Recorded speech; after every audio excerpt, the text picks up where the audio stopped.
викторинамызға қош келдіңіздер. Таныс естіп қойдық, бұл негізгі мақсат сол жерде екі топты яғни келесі слайд қойсын. Кезеңдерді атап өтейік. Бірінші кезең жолға ұяшықтан болады, ол жерде 30-да ұяшық болады. Біреуінде чек-лот бар, ұмытпайды. Бір балдан алған. Екінші кезең 2 балдан, үшінші кезең 3 балмен деген сияқты. Қанша кезең? Бұл кезең ұмытпайды, ал мен бағаланады. Яғни 2 минут уақыт беріледі. Әр команда 5 сөйлеп, 5 сөйлемей жүреді. Келесісі шындықта жалған бар. Соны қоямыз, сосын ойпалы қоямыз. Сосын 10 сыныптағы ұпайларымыз тең болса, 10 сыныптағы 10 сынып оқушылардағы қазірдегі сұрақты жолдамыз сұрақты. Жауап берген топта 2 минут қалды. Жауап берген болса, солай анықталады. Ендеше бастайық. Бірінші кезең ұяшық таңдау. Екінші топ бәйтерек тобы. 9 сынып бәйтерек тобы болады. Бәйтерек бастады. Үлкенге жол беріп ашық. Biz болашақ тобымыз, бәйтеректе қаламыз, болашақ тобы тұрғанда бәйтеректерді.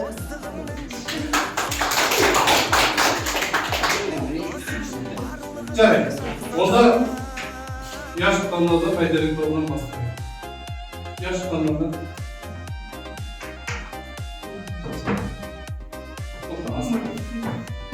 13. Ол бәйтерек жас қойды. Bir ғана жек болды. Жылдан жауап береді, олар секунд. Ахмет Байтұрсыновтың өмір сүрген жылдары.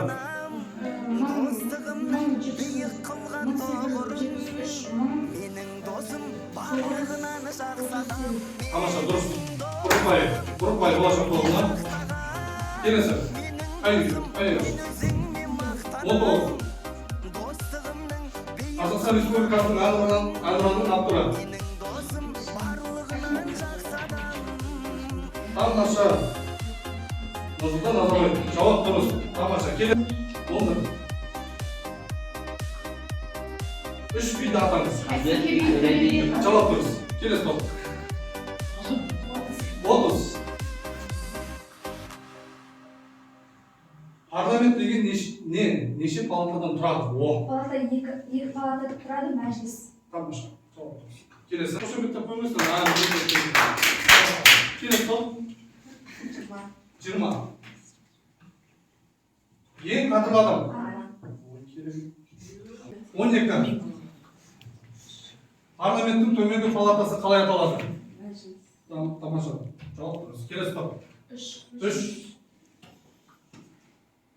7 жарғы қай ханның тұсында жазылды? Төкехан.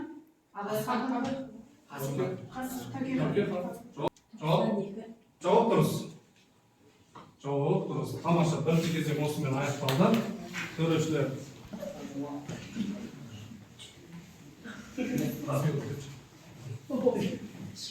Екінші кезең бізде жалған ақиқат. Шындық па, жалған ба?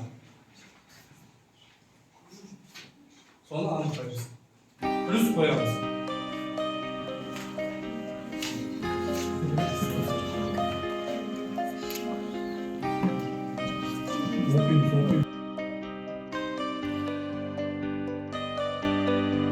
Сүрейік біз бірге қағып қос қанат, сенің жауың маған дұшпан қас болады.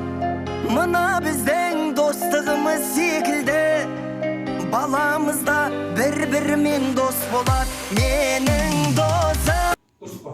Төрешілерге берейік.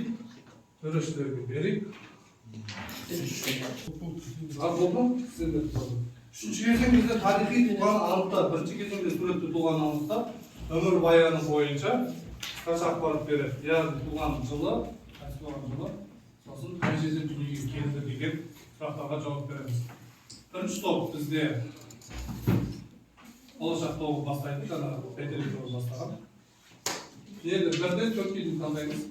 Бірінші кезең үшін. Цифр таңдаймыз. 3. Рахмет. Келесі топ. Жауап дұрыс. Келесі топ. Шоқан Уәлиханов. 1835 жылы Қостанай облысында дүниеге келген. Қай жылы қайтыс болды? 1865. Жауап дұрыс. Керемет. Жарайсыңдар. Енді бұл кезеңде де екі топқа әшейін 3-3 балдан екі сұрақтар түсті ғой. 3-3 балдан береміз. Екі топта дұрыс жауап берді. Енді бізде төртінші кезең бар. Төртінші кезең бізде постер қорғау. 2 минут, 3 минут уақыт берді. Жұмыс барлығы салды. Бірінші топта 1931 жылы оқиға Қазақстандағы жетіншіге 1924 жылдағы оқиға.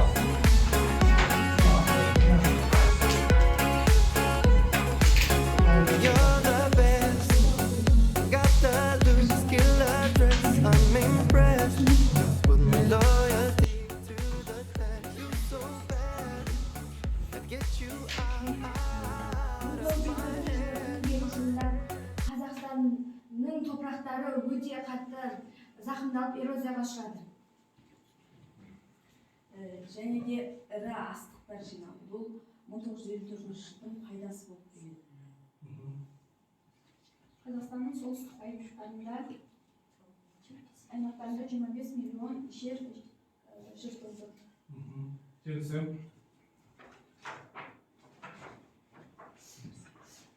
1954 жылы тың игеру жолдарының кезінде өзге мемлекеттерден адамдар көшіп келе бастады. Яғни 1954 жылы тың игеру кезінде пайдасы емес зиян көп болды. Қазақстанда 1 миллион 700 адам Қазақстаннан кетіп қалды. Миллионнан астам қайтыс болды. 1933 жылдары ашаршылық болды.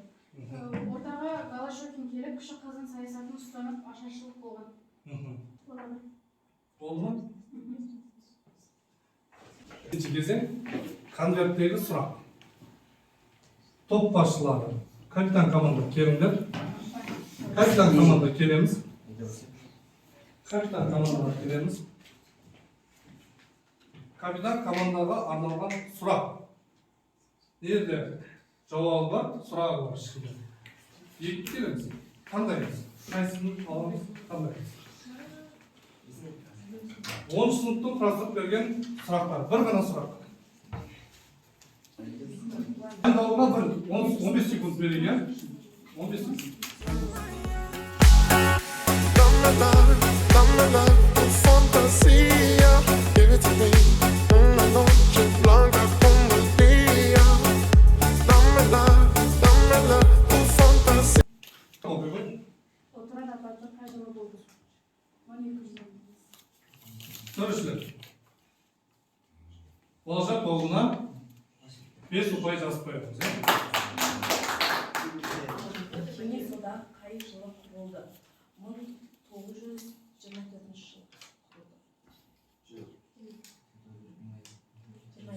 Төрішілер.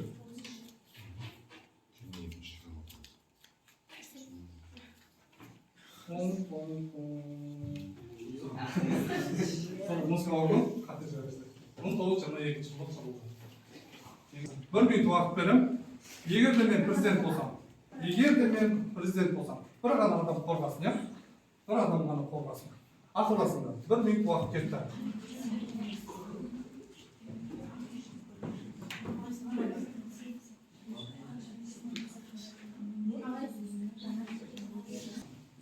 Егер мен президент болсам, Қазақстанға жаңа технология жасап шығаратын едім. Мемлекетке өзіне керек дәрі-дәрмектермен киім, мүлік және тағы басқа нәрсемен қамтамасыз.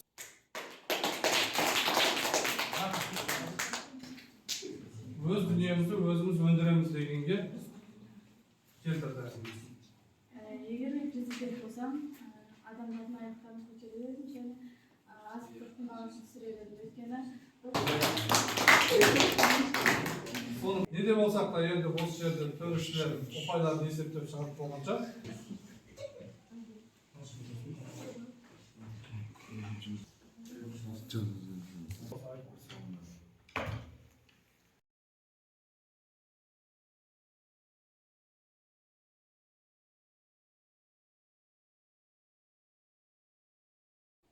Экинчи орун 9-сынып бәйтерек тобу 54 алды. Экинчи орун алды.